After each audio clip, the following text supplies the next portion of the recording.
मित्रों नमस्कार, प्रणाम, जय हिंद, जय भारत। आज फिर 15 जुलाई 2020 को आपका मित्र ज्ञानेश्वर कवि निराला नरेंद्र सिंह वर्मा आपके समक्ष पेश है। एक कविता है देशभक्ति की, जो कि 7 अप्रैल 1916 को मैंने लिखी थी। और कविता के भाव को समझने की कोशिश कीजिए और जितना हो सके इसे शेयर भी कीजिए। पहले सब्सक्राइब करो। YouTube पर मेरा चैनल है नरेंद्र सिंह वर्मा के नाम से। आप उस चैनल पर जाइए, सब्सक्राइब कीजिए और अपने कमेंट्स भी दीजिए। जितना शेयर हो सके उतना कीजिए।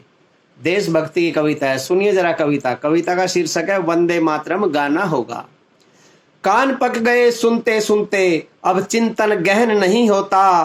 कश्मीर में पाक का झंडा बिल्कुल सहन नहीं होता। लाखों शीश कटे जिस खातिर, दुश्मन बनते नित्य सातिर।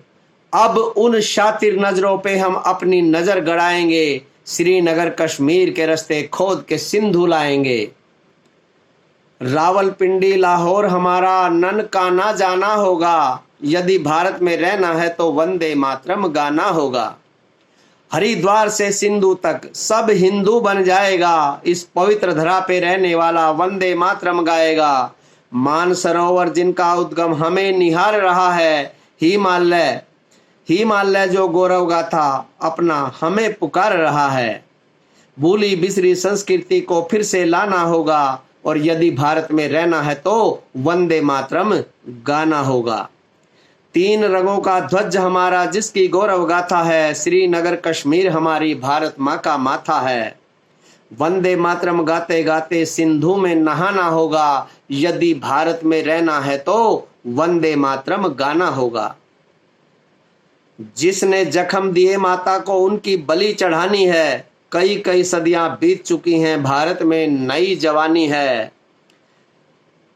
हिंदुस्तान के हर बच्चे की नित्य नई कहानी है। खोई हुई प्रतिष्ठा फिर से वापस लानी है। खोई हुई प्रतिष्ठा फिर से अपनी वापस लानी है। बहुत कटा चुके सिर अपने, अब दुश्मन को झुकाना होगा। यदि भारत में रहना है तो वंदे मातरम गाना होगा। कुछ दुष्ट प्रवृत्ति के लोग, कुछ जम्मू कश्मीर में, कुपवाड़ा में, कुछ दिल्ली में जो मुस्लिम बसे हुए हैं, इन लोगों को मैं चेतावनी दे रहा हूं कि यदि भारत में रहना है तो वंदे मातरम गाना होगा। जो लोग वंदे मातरम से परहेज करते हैं उन्हें भारत में रहने का कोई हक नहीं है, कोई अधिकार नहीं है। मैं ये तुम्हें चेतावनी देता हूं। एक समय ये आने वाला है कि वंदे मातरम हर घर में, हर मदरसे में, हर मस्जिद में, हर मंदिर में और हर विद्यालय में सबको बोलना ही होगा। वंदे मातरम की गहराई को समझिए क्या है। सुनिए जरा कुछ पंक्तियां। भगवा रंग कुर्बानी का है, ध्वल शांति का है प्रतीक। हरा भरा हरियाली का है, हम सबको देता है सीख। बीच में चलता काल का चक्र, लहर लहर लहराते हैं। 3 पट्टियां चक्र सहित गौरव गाथा को गाते हैं।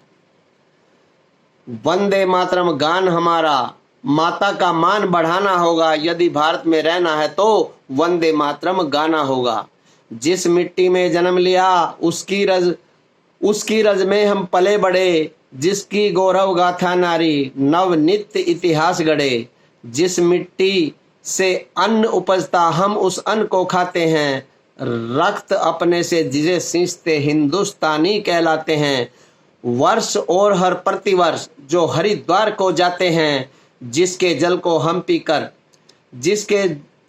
हम पीते और गंगा जल को लाते हैं। आबे जमजम धार गंग की घर घर पहुंचाना होगा। यदि भारत में रहना है तो वंदे मातरम गाना होगा। यदि भारत में रहना है तो वंदे मातरम गाना होगा। कुछ नीच कुटिल बुद्धि जिनकी, उन्हें हराना होगा। कितनी भी बाधाएं आए तोड़ के जाना होगा। सोमनाथ का मंदिर लूटा, लूटे असंख्य खजाने। कुछ जयचंदों की गद्दारी, कुर्बान हुए परवाने। लुटे हुए खजानों को अब वापिस हमको लाना होगा। यदि भारत में रहना है तो वंदे मातरम गाना होगा।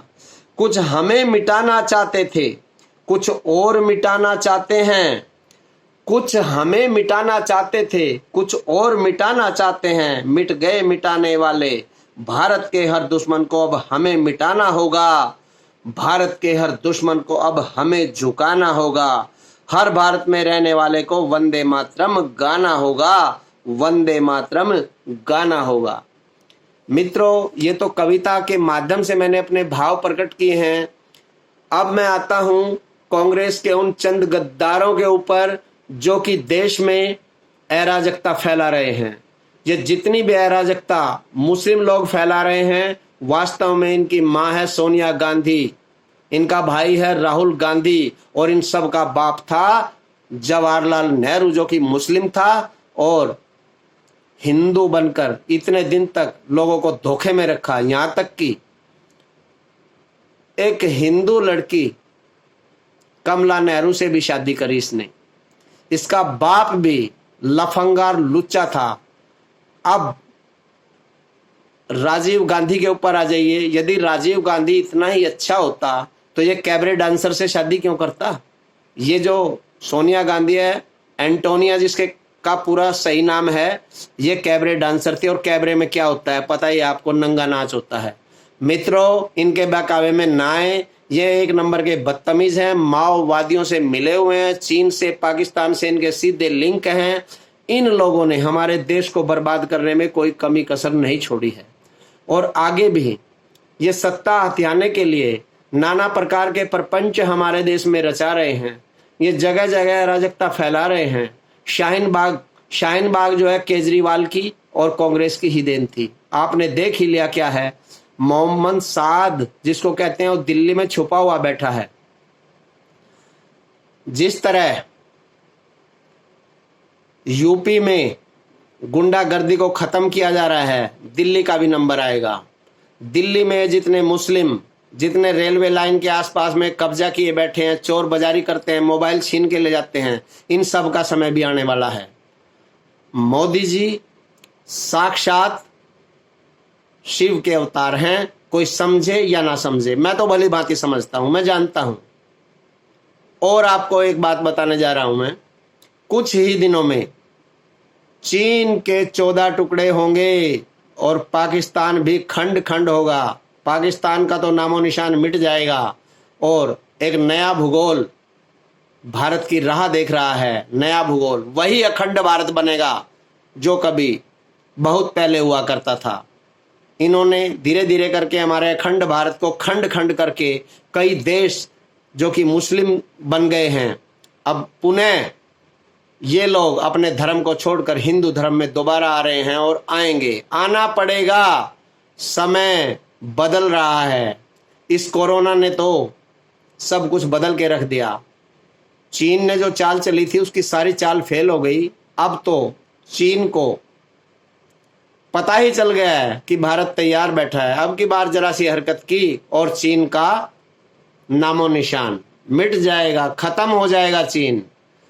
तो मित्रों, मेरे इस भाषण को मात्र भाषण ना समझना, ये जो है ना हिंदुओं के लिए बहुत बड़ी चेतावनी है। जागो हिंदुओं जागो, एक हो जाओ। सभी पार्टियों से अलग हटके एक हिंदुत्व के नाम पर एक हो जाओ, नहीं तो आप लोग खत्म हो जाओगे। धीरे धीरे करके मुस्लिमों की जो चाल है, क्रिश्चियनों की जो चाल है, उसको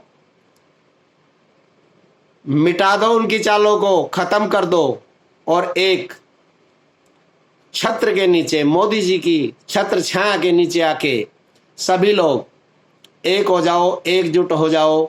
जय हिंद, वंदे मातरम, वंदे मातरम, वंदे मातरम।